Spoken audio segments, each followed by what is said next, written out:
Alright, let's continue our session. ठीक है, तब तक बाकी जो है वो भी ज्वाइन कर लेंगे। हाँ जी, तो हम लोग बात कर रहे थे कॉमनवेल्थ स्कॉलरशिप की।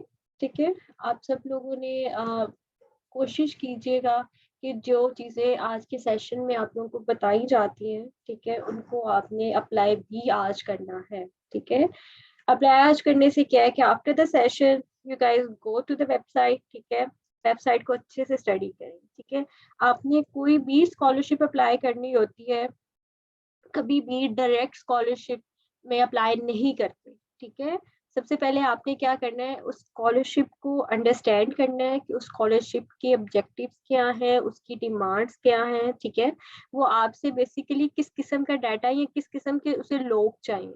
ठीक है, एज यू नो कि कॉमनवेल्थ के अंदर कुछ थीम्स है उनके अपने। ठीक है, और वही लोग स्कॉलरशिप के लिए अप्लाई कर सकते हैं जो उन थीम्स की कैटेगरी के ऊपर कहीं ना कहीं फुलफिल हो रहे हैं।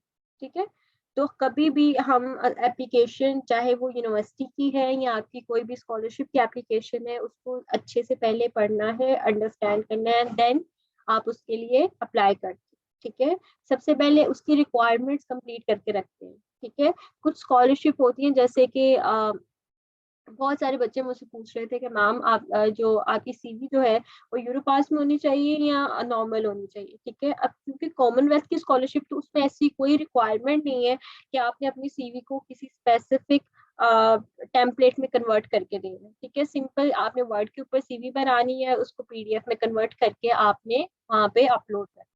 ठीक है, तो किसी भी स्कॉलरशिप या किसी भी यूनिवर्सिटी के एडमिशन के लिए, या अगर आपने किसी सुपरवाइजर के साथ इवन कांटेक्ट भी करना है, तो आपके पास उसकी रिक्वायरमेंट्स कंप्लीट होनी चाहिए। ठीक है, so after that I hope कि आप सब लोग इस वेबसाइट को गो थ्रू कर लोगे, और इसमें आई डोंट थिंक सो कि ऐसी कोई चीज़ है जो आप लोगों को समझ ना आए। अगर कुछ नहीं समझ आता तो you guys can ask me. ठीक है, अब इसमें आपके पास सिलेक्शन प्रोसेस है। हाँ जी, किन चीज़ों के ऊपर आपको वो सिलेक्ट करेंगे? पहले आपका एकेडमिक मेरिट, आपकी एकेडमिक क्वालिफिकेशन, आपकी एकेडमिक अचीवमेंट्स। ठीक है, कि जब आपने बैचलर्स किया या जब आपने मास्टर्स किया तो आपका वो थ्रू आउट जर्नी कैसी रही। ठीक है, आपकी ट्रांसक्रिप्ट, आपके जीपीए कितना रहा, जीपीए मैटर करता है।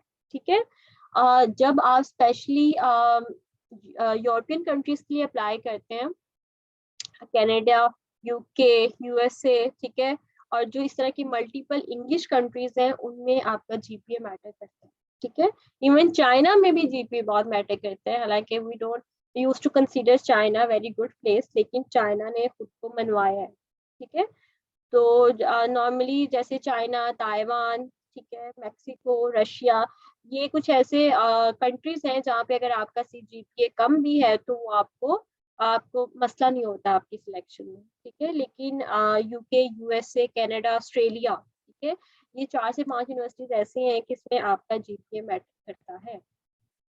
ठीक है, तो वो स्टूडेंट्स आप में से जो अभी बैचलर्स में है, जिनका 5th 6th इवन सेमेस्टर चल रहा है, तो वो कोशिश करें अपने जीपीए को थोड़ा बेहतर करने की। ठीक है, और जीपीए कितना होना चाहिए? मिनिमम आपका जीपीए जो है वो 3 से ऊपर होना चाहिए। ठीक है, कोशिश करें आपका जीपीए 3.2 मिनिमम मेंटेन होना चाहिए, और मैक्सिमम तो आपकी मर्जी, आप जितना उसको अच्छे से कर सकते हैं। ठीक है, सेकंड जो है आपके पास, अच्छा, एकेडमिक मेरिट में सिर्फ आपकी ट्रांसक्रिप्ट नहीं आती। ठीक है, इसका ये मतलब नहीं है कि आपने अपने बैचलर्स के पूरे 4 साल या अपने मास्टर्स के पूरे 2 साल आपने किताबी कीड़ा बन के पढ़ना है बस। इसमें आपकी बहुत ज्यादा एक्टिविटीज भी आती हैं जो कि आपके एजुकेशन को, ये जो आपका एकेडमिक सेक्शन होता है उसको स्ट्रॉन्ग करता है। ठीक है, अब वो क्या चीजें हैं, उनमें सबसे पहले हमारे पास आती है पब्लिकेशन।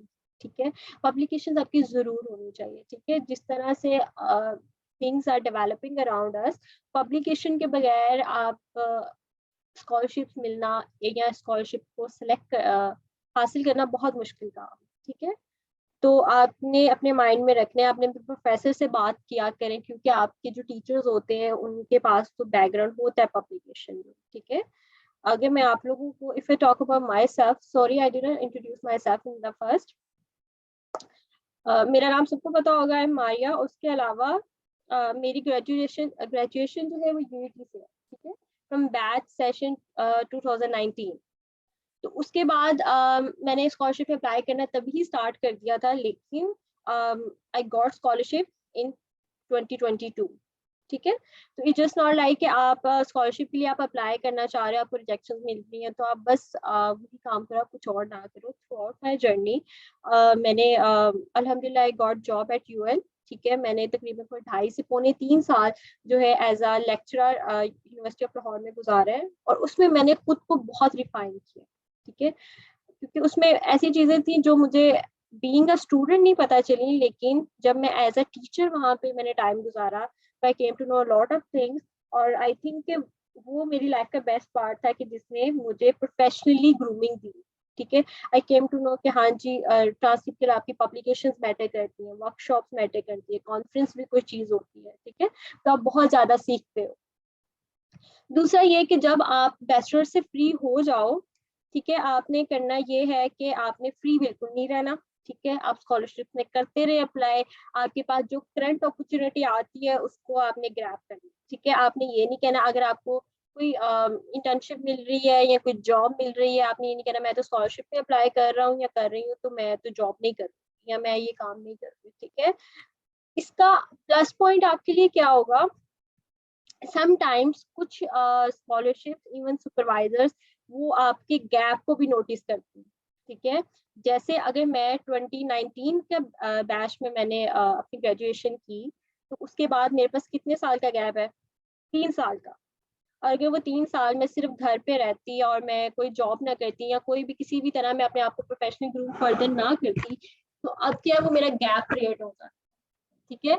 और मे बी आप में से कुछ अगर किसी का सुपरवाइजर से कोई कांटेक्ट हुआ है तो वो आपसे ये पूछते हैं कि हाँ जी इस टाइम पीरियड में आपने क्या किया, ठीक है। तो आपने कभी बिल्कुल भी फारिग नहीं रहना, आपने कोई भी आपको करंट अपॉर्चुनिटी आती है उसको ग्रैब जरूर करना है, क्योंकि स्कॉलरशिप अगेन वो आपके फ्यूचर है, ठीक है, वो आपका प्रेजेंट अभी नहीं है, आप उसके लिए कोशिश जरूर करें। उसके बाद फर्स्ट पॉइंट क्लियर हो गया होगा I hope so. Second point है quality of the plan of study, ठीक है। अब प्लान ऑफ स्टडी में आपकी कोई भी फील्ड हो सकती है, ठीक है। अगर मैं आप लोगों को अपना बताऊं तो मेरा बैचलर्स बायोमेडिकल इंजीनियरिंग टेक्नोलॉजी में था, ठीक है।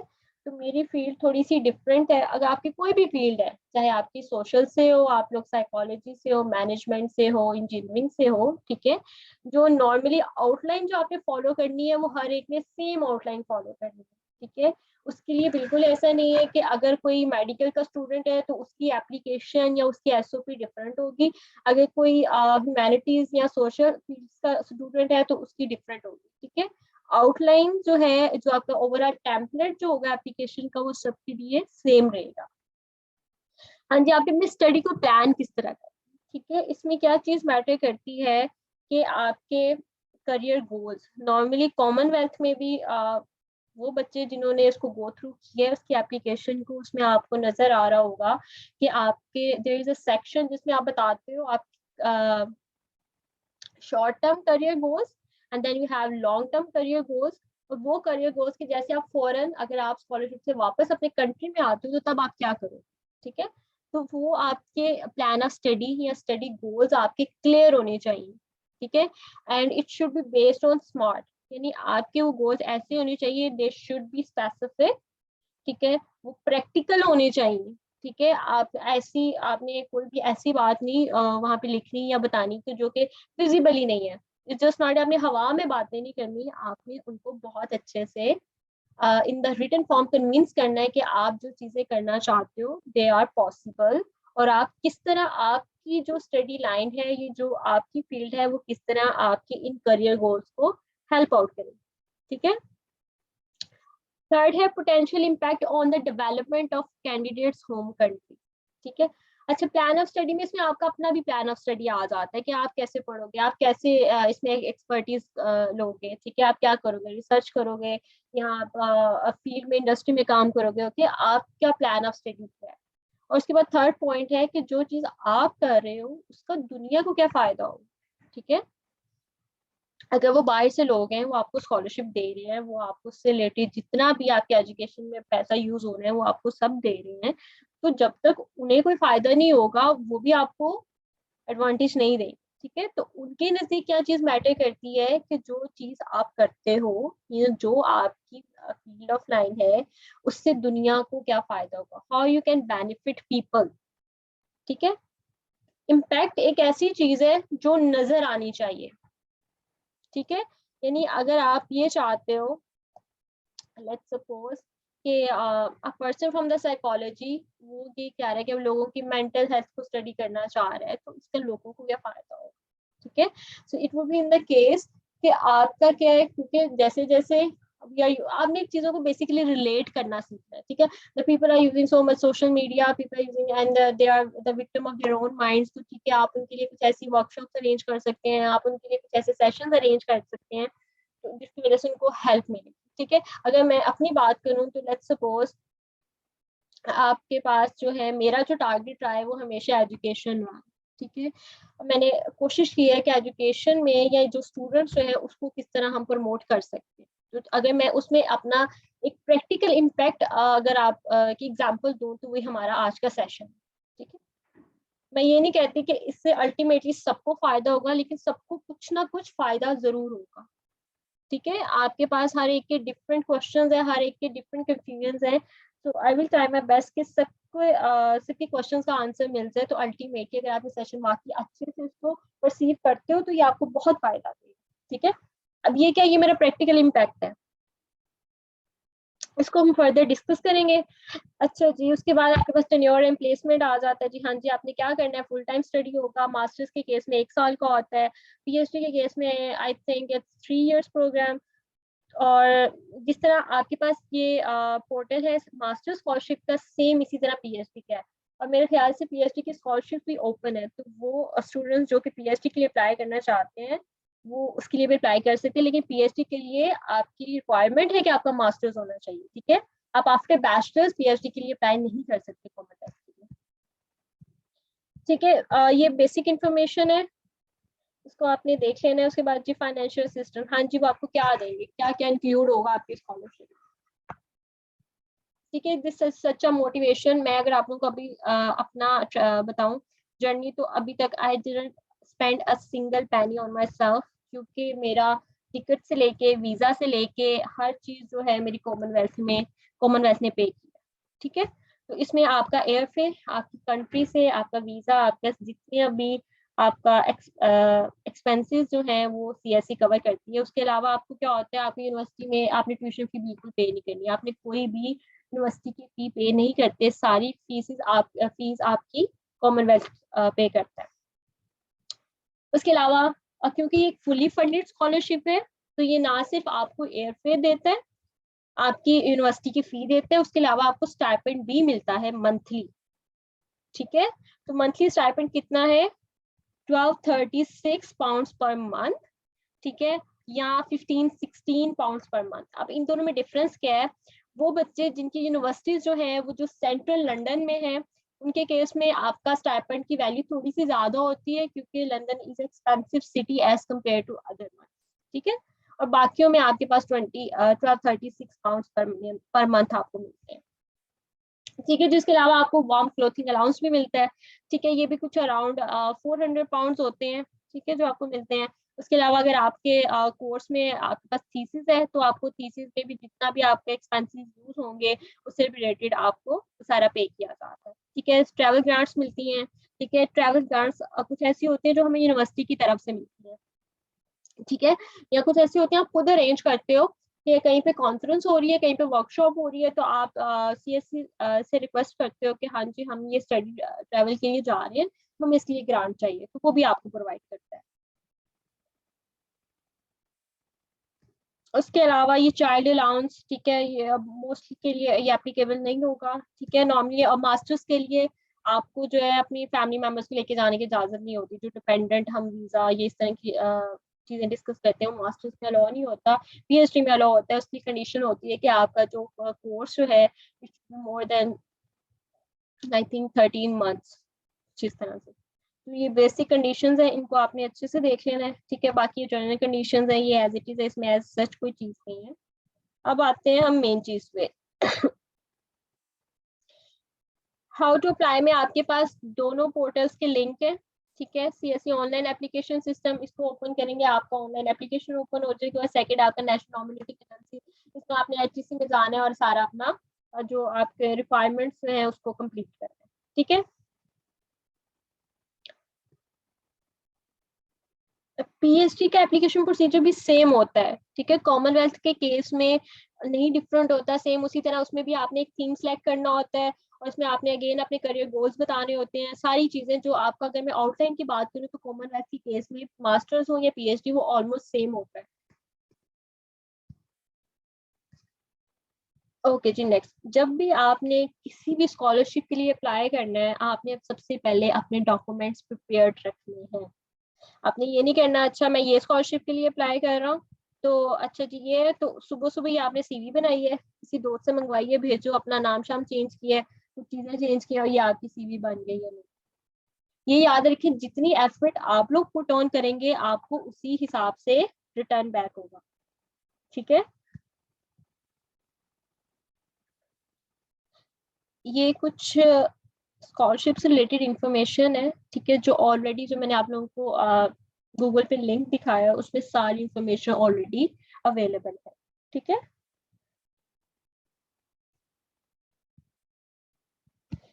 ओके जी, सीवी की तरफ आ जाते हैं।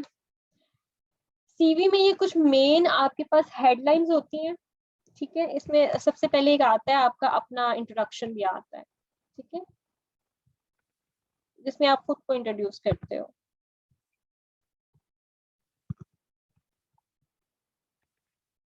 ऑब्जेक्टिव्स कह लो या आपका इंट्रोडक्शन है, ठीक है, it should not be more than 2 to 3 lines, ठीक है। अच्छा, आप लोगों को जब मैंने सीवी के लिए कहा तो काफी बच्चों ने मुझे सीवी भेजी, उसमें मैंने एक नेगेटिव पॉइंट ये देखा है कि कुछ की सीवी 4 से 5 पेजेस तक जा रही है, ठीक है। ये चीज याद रखें, आपने अगले पर्सन को बोर नहीं करना। दूसरा ये है कि किसी के पास भी इतना टाइम नहीं होता कि वो आपकी 4 से 5 पेजेस के ऊपर सीवी को पढ़े, ठीक है। मैक्सिमम अगर आपकी लाइफ में बेइंतहा अचीवमेंट्स हैं, आपने बहुत कुछ कर रखा है, आपकी बहुत ज्यादा वर्किंग एक्सपीरियंस है, आपकी बहुत ज्यादा पब्लिकेशंस है, कॉन्फ्रेंस है, सर्टिफिकेशन है, वर्कशॉप्स हैं, तब भी आपकी सीवी मोर देन 2 पेजेस नहीं होनी चाहिए, ठीक है। मोर देन 2 पेजेस सीवी उन लोगों की होती है जो इवन के पोस्ट डॉक के बाद के लोग होते हैं, उन्हें समझ आता है कि उन्होंने अपनी लाइफ के कोई 50-60 साल गुजारे हैं तो उनके पास इतनी अचीवमेंट्स हैं। तो आपने ये चीज भी सीखनी है with time. I would instruct you guys कि आपने हर 6 माह बाद अपनी सीवी को मॉडिफाई करना है, ठीक है। ये सारी वो चीजें जो मैंने की थी, मैं अगर आप लोगों को कभी मुझे अपनी पहली सीवी मिली है जो मैंने फॉर द फर्स्ट टाइम बनाई थी, वो भी मैंने ऐसे बनाई थी जी, क्लास का कोई टास्क था, हाँ जी, किसी से पकड़ी, उसको चेंज किया और ये जी सीवी तैयार हो गई। नहीं, व्हेन आई फिर मुझे जब मैंने really started working for the scholarship तो मैंने बहुत ज्यादा चेंजेस किए अपनी सीवी में, ठीक है। मैंने सीवी को, एंड मुझे लगता है कि कोई मुझे 2 दिन जरूर लगे होंगे अपनी सीवी को बनाने में। और जब भी आपने अपनी सीवी क्रिएट करनी है, अगेन आपने कोई भी काम करना है, आपने डायरेक्ट उसको स्टार्ट नहीं कर देना, आपने क्या करना है उसके अंडरस्टैंड करना है अच्छे से और अपने पास उसके पॉइंट्स लिख लेने हैं। फॉर एग्जांपल सीवी में क्या पॉइंट्स आपने लिखने हैं जी, आप समटाइम ऐसा होता है हम बनाने बैठते हैं, हमें सारी चीजें याद नहीं होती, हमें फिर कोई 2 दिन बाद या घंटे बाद याद आता है, अच्छा मैंने तो ये काम भी किया था, मैंने वहाँ पे वॉलंटियर भी किया था, या मैंने ये इंटर्नशिप की है, या मुझे ये स्किल आती है, तो मुझे ये भी मेंशन करनी चाहिए, ठीक है। आपने कोई 1 या 2 दिन लगा के वो सारी चीजें अपने बारे में लिखनी है जो आपने सीखी है, ठीक है, या वो आपकी स्किल्स में शामिल है, या आपने कोई भी अचीवमेंट जो आपके पास हुई है, ठीक है। बैचलर्स के स्टूडेंट के लिए इवन अगर आप ये मेंशन करते हो ना कि आपको प्राइम मिनिस्टर का लैपटॉप मिला, जो मोस्टली हर बच्चे को मिला होता है, तो ये भी आपकी अचीवमेंट है, ठीक है। आपने किसी अचीवमेंट को ये नहीं समझना ये तो बहुत छोटी है या ये तो बहुत लाइक ये कुछ ऐसी है कि जो कि अचीवमेंट में काउंट नहीं होगा। आपने अपनी हर अचीवमेंट, हर वो चीज जो आपको लाइफ में मिली है या आपने वो लाइफ में काम किया है, आपने उसको मेंशन जरूर करना है, ठीक है। जब आप अपनी वो सारी चीजें नोट डाउन कर लो, फिर आपने एक दिन बैठना है और फिर अपनी सीवी क्रिएट करनी है। तो once you create your CV, फिर आपने उसमें ये देखना है कि ऐसी कौन सी चीजें हैं कि अगर आपको लगता है कि आपकी सीवी बहुत 2 पेजेस से ज्यादा हो रही है, फिर आपने देखना है हाँ जी इसमें कौन सी चीजें अगर मैं इसको एक्सक्लूड कर दूं तो इससे कोई इफेक्ट नहीं होगा। दूसरा ये कि आपने हर स्कॉलरशिप के लिए एक डिफरेंट सीवी बनानी है, ठीक है। वो पर्सन जो स्कॉलरशिप के लिए सीवी देता है उसकी सीवी डिफरेंट होती है। वो पर्सन जो किसी जॉब के लिए जब अप्लाई करता है उसके लिए जो हम सीवी देते हैं वो डिफरेंट होती है, ठीक है। तो आपने अपनी सीवी को अपने टास्क या काम के लिहाज से मॉडिफाई करना है।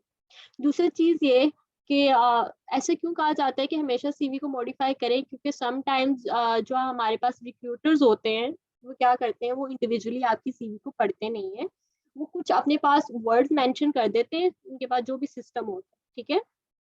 उनको हम बोलते हैं एक्शन वर्क। उनकी ये रिक्वायरमेंट है और वो क्या करते हैं कि वो डिजिटली आपकी सीवी स्कैन्स होती हैं और जिन जिन में आपके पास परसेंटेज ऑफ दोज वर्ड्स ज्यादा होती है वो सीवी उसको शॉर्ट लिस्ट करके दे देते हैं। और फिर उन शॉर्ट लिस्ट सीवीज में से कुछ को सिलेक्ट करते हैं, कुछ को बुलाते हैं, this is how this process goes, ठीक है। तो आपने इस चीज का ख्याल रखना है कि आप जिस काम के लिए आप सीवी तैयार कर रहे हो आपने उसी से रिलेटेड उसमें अपनी इंफॉर्मेशन पुट करनी है।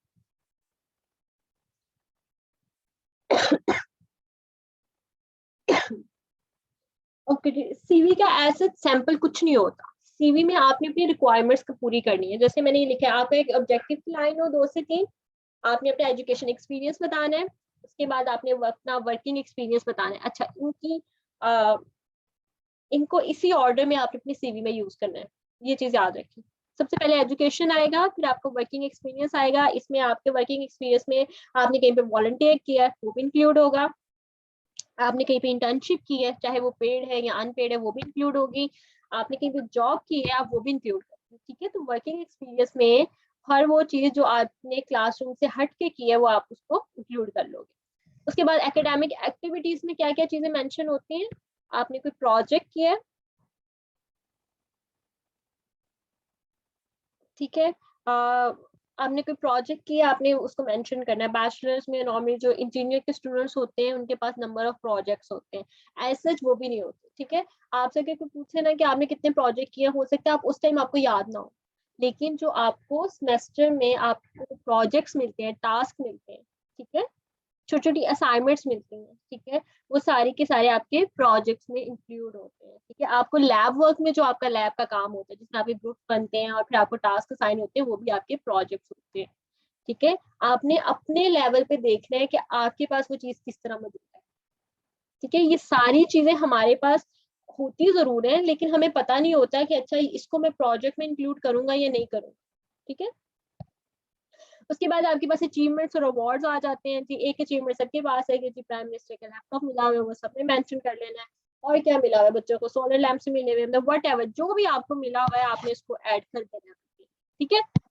और इसके अलावा क्या चीजें, अगर आपको स्कॉलरशिप कोई मिली है, ठीक है, होता है ना आपको, चाहे वो आपको नीड बेस मिली है या आपको मेरिट बेस मिली है या किसी भी किस्म की आपके पास अचीवमेंट है, आपने उसको मेंशन करना है।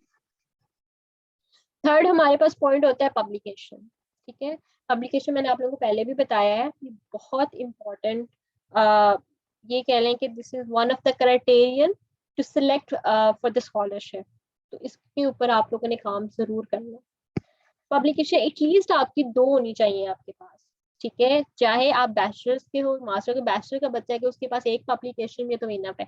बैचलर्स में देयर आर सम यूनिवर्सिटीज जो बच्चों को थीसिस वर्क करवाते हैं, ठीक है। तो थीसिस वर्क को आप इजीली एक आर्टिकल में कन्वर्ट कर सकते हो, ठीक है, और वो बहुत इजी पब्लिश भी हो जाता है, ठीक है। तो एक पब्लिकेशन आपके बैचलर में इजीली आपको थीसिस के थ्रू मिल जाती है। ओके जी, apart from that certification, conferences और वर्कशॉप्स, हाँ जी, आपने किसी भी किस्म का, अब सर्टिफिकेट्स आप लोग कहाँ से लाओगे, ऑनलाइन कोर्स, ठीक है। मैंने अपने टेन्योर में यूएल में आई ऑलवेज मेक श्योर कि मैं बच्चों को कोई भी कोर्स पढ़ाऊँ मैं उसके साथ उनको एक ऑनलाइन कोर्स जरूर करवाती थी। बच्चे बहुत तंग होते थे, मैडम आप क्या करवाती रहती हैं, हमें नहीं करना, कोर्स वर्क बहुत ज्यादा है। तो मुझे बेटा आपको आइडिया नहीं होगा, बट वंस यू रियलाइज कि how important this thing is, कि तो आप लोगों को याद होगा कि हमारे एक टीचर ने हमें ये चीज सिखाई, ठीक है। तो आपने ऑनलाइन कोर्स करना है, ऑनलाइन प्लेटफॉर्म जो है आप लोगों को हर जगह से मिल जाएंगे, आपने सिर्फ उसको सर्च आउट करना है। खुद से चीजों के आंसर ढूंढना सीखें, आपको हर बंदा सब कुछ आंसर नहीं करेगा, मेरे पास 200 से ज्यादा डीएम्स आए हैं, लेकिन उनमें से भी मैं मुश्किल ही जो है कुछ 7 से 10 लोगों को रिप्लाई कर पाई हूँ। ऑब्वियसली ना मेरे पास इतना टाइम है और ना किसी और के पास इतना टाइम होगा कि आपको हर चीज जो है वो लिख कर बताए। तो आपने खुद सीखना है, सेल्फ सफिशिएंट होना है लाइफ में। ठीक है, ये भी आपकी स्किल है। अच्छा जी, आप कोर्सेरा से कोर्सेज कर सकते हो, EDX से कर सकते हो, मल्टीपल सोर्सेज है, गूगल से कर सकते हो। आपके पास बेशुमार सोर्सेज है। आपने जस्ट गूगल पे लिखना है कि ऑनलाइन कोर्सेज प्लेटफॉर्म्स, और आपके पास मल्टीपल प्लेटफॉर्म्स आ जाएंगे। ठीक है, तो उसके थ्रू आप इजीली कोर्सेज कर सकते हो। ठीक है, कुछ बच्चे कहते हैं कोर्सेज पेड होते हैं। ठीक है, कोर्सेरा पे एक ऑप्शन होती है कि आप बाय अप्लाइंग फाइनेंशियल एड आपका वो कोर्स फ्री कर दिया जाता है आपके लिए। ठीक है, तो आपको ना सिर्फ आप कोर्स करते हैं बल्कि उसके साथ आपको सर्टिफिकेट भी मिलता है। ठीक है, एडिशनल में क्या आ जाता है, हाँ जी जी, व्हाट डू यू लाइक, आपके स्किल्स क्या हैं, सॉफ्ट स्किल्स क्या हैं। ठीक है, आपके इंटरेस्ट जो है वो एडिशनल में आ जाते हैं। और एडिशनल कभी भी बहुत लेंथी नहीं आप लोगों ने बनाना। मैं आप लोगों को अपनी सीवी का सैंपल दिखा देती हूँ। ठीक है, बट वो सैंपल दिखाने का मकसद ये नहीं है कि आपने एग्जैक्टली उसी को कॉपी करना है। द पॉइंट इज आपने देखना है कि क्या वो चीजें जो मैंने अभी डिस्कस की हैं वो वहां पे फुलफिल हो रही है या नहीं हो रही। ठीक है, उसके अलावा एक बच्चे ने मुझे भेजी अपनी सीवी जो कि मुझे बहुत अच्छी लगी। मैं आप लोगों को वो भी दिखाती हूँ।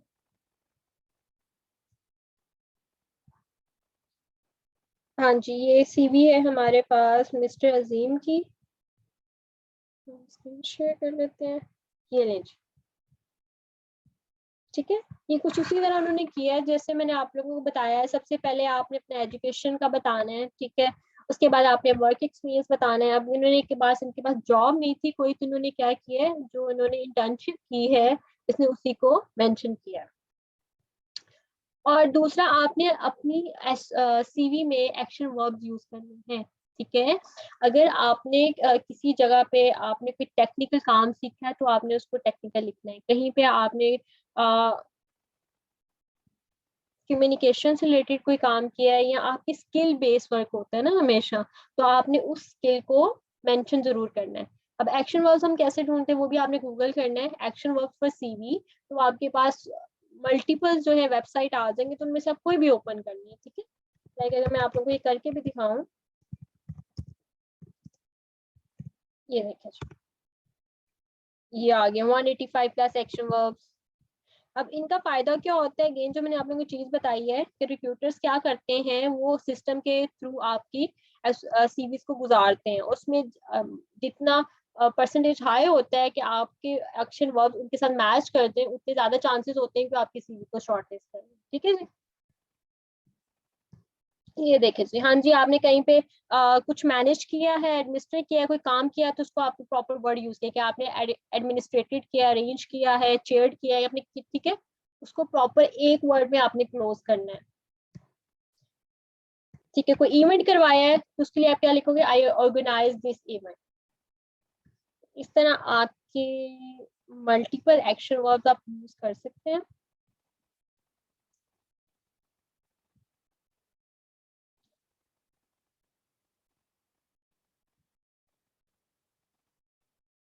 ऑलराइट जी, ये है मेरी सीवी। ठीक है, इसमें अभी मैंने इसको फर्दर अपडेट करना है क्योंकि एक पुराना वर्जन पड़ा हुआ है, तो मैं आप लोग को ये दिखा दूँ इसमें मैंने क्या किया है। ठीक है, अपनी इंफॉर्मेशन कोड की है। उसके बाद अपने एजुकेशन में मैंने एक टेबल के थ्रू जो है तीनों चीजें अपनी मैट्रिक, इंटरमीडिएट और बीएससी, इनके मार्क्स और परसेंटेजेस जो है उसको मैंने मेंशन कर दिया। वर्क एक्सपीरियंस, अच्छा आपने किस ऑर्डर में जाना है, आपने हमेशा रीसेंट पहले लिखना है। ठीक है, अगर मैंने पहले रिसेंट की मैंने यूएस से जॉब छोड़ी है तो मैं सबसे पहले उसको मेंशन करूंगी। ठीक है, उसके बाद अगेन आपने कोई इंटर्नशिप की आपने उसको मेंशन करना है। आपने कोई और कोई फेलोशिप ज्वाइन की है, कोई वर्कशॉप ज्वाइन की है, तो आपने उसको मेंशन करना है। ठीक है, अब मैंने देखे इसमें ये है एक्शन वर्क। ठीक है, एक लेक्चरशिप। अब उस बंदे को जरूरत नहीं है कि मेरे इस पूरे डिस्क्रिप्शन को पढ़े, उसे समझ लग गई है कि हाँ जी मैंने यूनिवर्सिटी ऑफ लाहौर में क्या किया, मैंने पढ़ाया। उसी तरह अगेन मैरिटेक, अगेन आपने उसको हाईलाइट किया कि ये इंस्टीट्यूशन है, ये ऑर्गेनाइजेशन है जहाँ पे मैंने काम किया, मैंने क्या किया, एज अ इंटर्नी वहां पे काम किया। ठीक है जी, आप साथ उसका पीरियड भी मेंशन कर दें कि हाँ जी इतने से इतना टाइम आपने क्या किया। सेम गोज फॉर हियर, यहाँ पे भी इंटर्नशिप है। उसके अलावा ये मैंने एक करियर प्रेप फेलोशिप ज्वाइन की थी, काफी पुरानी बात है, तो उसको भी मैंने इसमें मेंशन कर दी। ठीक है, उसके अलावा एकेडमिक एक्टिविटीज में क्या आपके प्रोजेक्ट्स है, ये प्रोजेक्ट्स वो थे जो मैंने ड्यूरिंग सेमेस्टर्स किए थे इन माय बैचलर्स। ठीक है, मैंने उन सबको मेंशन कर दिया। हाँ जी, मैंने ये भी बता दिया जी किस सेमेस्टर में मैंने किया था और ये किस साल की बात है, तो आपने उसको अच्छे से कर देना। अब ये सीवी को एक चीज याद रखें कि आपने सीवी आपका एक कॉम्प्रिहेंसिव ब्रीफ डॉक्यूमेंट होता है। ठीक है, यानी आपने उसको इतना कॉम्प्रिहेंसिव कर देना है कि जो अगला पर्सन जो है उसको आपके बारे में अच्छे से इंफॉर्मेशन हो जाए कि आपने क्या क्या सीखा है, आपके पास क्या क्या अचीवमेंट्स हैं, और उसको इतना ब्रीफ होना चाहिए कि वो उसको within 10 second go through कर दे and he knows everything about. ठीक है, आपने अपनी मेन चीजें या अपनी अचीवमेंट्स जो उनको हाईलाइट करना है। उसके बाद ये अचीवमेंट्स में आगे, हाँ जी जी, इसको आपने कुछ भी मेंशन कर लेना है। नॉर्मली जैसे ये awarded laptop by prime minister of Pakistan, ये सबके पास एक अचीवमेंट होती है, तो इसको आपने मेंशन जरूर करना है, इवन मैंने भी किया हुआ है। उसके बाद आपका पब्लिकेशन का सेक्शन आता है। ठीक है, आप अपनी पब्लिकेशन मेंशन करनी है। ठीक है, उसके बाद आती है सर्टिफिकेशन। सर्टिफिकेशन में अगेन क्या है कि मैंने जितने भी ऑनलाइन कोर्सेज किए थे मैंने उनको मेंशन कर दिया है। उसके अलावा मैंने आर्ट्स किया था, मैंने आर्ट्स का स्कोर भी मेंशन कर दिया है। व्हाट एल्स, हाँ जी, कोई आपने कोई कॉन्फ्रेंस ज्वाइन की है, किसी कॉन्फ्रेंस में आपने अपना पेपर प्रेजेंट किया, आपने कोई वर्कशॉप ज्वाइन की है या कंडक्ट करवाई है, उसको आपने यहाँ पे मेंशन कर देना। आपने अगेन मैं कह रही हूँ कि आपका सीवी एक कॉम्प्रिहेंसिव डॉक्यूमेंट होता है। ठीक है, आई मेंशनड एवरीथिंग कि हाँ जी प्लेटफॉर्म क्या था, कॉन्फ्रेंस है किसकी थी, और ये मैंने कब किया था, और एडिशनल में आपके ओवरऑल स्किल्स हैं। हाँ जी, अगर आपको सॉफ्टवेयर पे आपने काम किया हुआ है, सीखा हुआ है, तो आपने उन सबको मेंशन कर देना है। और जी इंटरेस्ट में हाँ जी आप मेंशन कर दें।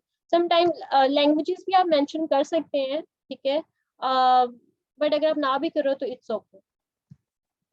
हाँ जी, तो ये ऑलमोस्ट कितने हैं, ये कुछ 2.5 पेजेस की सीवी बन गई। अगर इसमें से मैं कुछ निकालना चाहूँ, अगर मैं इसको निकाल दूँ अमल एकेडमी को, तो तब मेरी सीवी जो है आराम से 2 पेजेस पे आ जाएगी। ठीक है, तो आप सीवी को मॉडिफाई हम क्यों करते हैं, क्योंकि हम विद टाइम कुछ ना कुछ सीख रहे होते हैं, तो जो नेक्स्ट चीज हम सीख रहे होते हैं वो पिछले वाली से ज्यादा बेहतर होती है। ठीक है, लेट्स सपोज अगर यहाँ पे मैंने एक फेलोशिप ज्वाइन किया तो उसके मुकाबले में मेरी जॉब जो है वो ज्यादा इंपॉर्टेंट चीज है मेरे लिए। ठीक है, तो मैं उसको हटा के मैं अपनी जॉब को मेंशन कर दूंगी। तो आपने ये चीजों का ख्याल रखना है, सीवी को अपडेट करते रहना है एवरी 6 मंथ्स। और अगर आपको ये लगता है कि हर 6 महीने के बाद आप वहीं पे थे जब आप 6 महीने पहले थे, तो इसका मतलब ये है कि आपको ये स्कॉलरशिप के लिए सोचना जो है ना वो भी आपके लिए गुनाह है, क्योंकि आप उसके लिए कोई एफर्ट पुट ऑन नहीं कर रहे।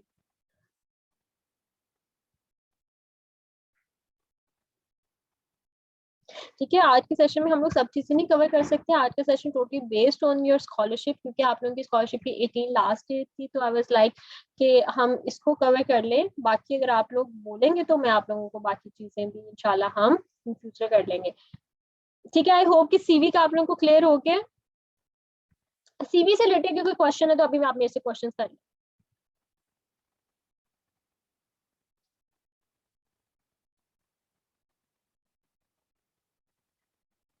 ठीक है, I am waiting for you guys. Okay, मैं ये कहूँगी आप लोग मुझे चैट में अपने क्वेश्चंस करें।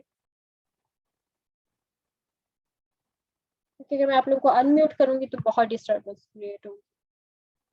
मैं चाह रही हूँ कि हमारा सेशन एक अच्छे से कंप्लीट हो, इसलिए आप लोग को जो क्वेश्चन जो है मुझे चैट बॉक्स में भेजें, आई विल आंसर। ठीक है, कोई भी चीज मुश्किल नहीं है। हम किसी चीज को खुद ही मुश्किल बना लेते हैं कि जी ये काम बहुत मुश्किल है और हम इसको कर नहीं सकते। हम सब कुछ कर सकते हैं, हमने सिर्फ उसके लिए मेहनत करनी है, उसको टाइम देना है। ठीक है, मुझे एक बच्चे का मैसेज आया, ma'am I want to get desperately want to get scholarship. तो बेटा आपने डेस्परेट हो कि स्कॉलरशिप नहीं आपको मिलनी, ये चीज याद रखो। आप उस चीज के लिए कंसिस्टेंट रहोगे, आप उसके लिए एफर्ट पुट ऑन करते रहोगे, तब ही आपको स्कॉलरशिप। और ये just not for the scholarship, ये लाइफ का मेरे ख्याल से बेसिक रूल है। ठीक है, आपको लाइफ में कभी भी डेस्परेट होके चीजें नहीं मिलती जब तक आप उनके लिए मेहनत ना करें। ठीक है, और तब तक आपके लिए हर चीज इम्पॉसिबल है। हाँ एग्जैक्टली, आपका पब्लिकेशन गैप जो है ना, क्योंकि अगर आप एकेडेमिया में जाते हो तो पब्लिकेशन वहाँ पे भी एक इम्पॉर्टेंट चीज है, ठीक है। तो अगर आपने पब्लिक सेक्टर में भी काम किया है तो आप कुछ ना कुछ पब्लिकेशन अपने स्टडी से रिलेटेड कर सकते हो। ठीक है जी। हाउ टू डू पब्लिकेशन, बेटा ये वो चीज नहीं है कि मैं आप लोगों को 5 मिनट में बताऊं और आप लोग अपना आर्टिकल लेकर आ जाएं। ये पूरा it takes a lot of time.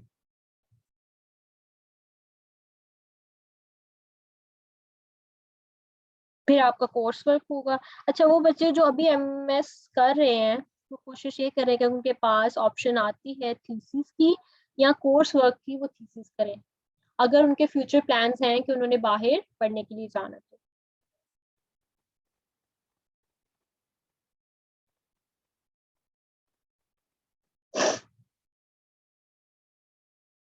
I don't think so कि आफ्टर सबमिटिंग द एप्लीकेशन है आपको सारी चीजें कंप्लीट करके एप्लीकेशन सबमिट करनी है। जो बच्चे 8 सेमेस्टर के हैं वो भी, उनके लिए भी आज का सेशन बहुत अच्छा है। अपनी सीवी और एसओपी आज से ही उसको डेवलप करना स्टार्ट करते हैं। एसओपी अगर नहीं करते तो एटलीस्ट आपकी सीवी बहुत अच्छी होनी चाहिए, क्योंकि बैचलर्स के बच्चे जैसे 8 सेमेस्टर में होते हैं उन्होंने जॉब के लिए अप्लाई करना होता है, तो आपको जॉब में काफी हेल्प आउट होगा।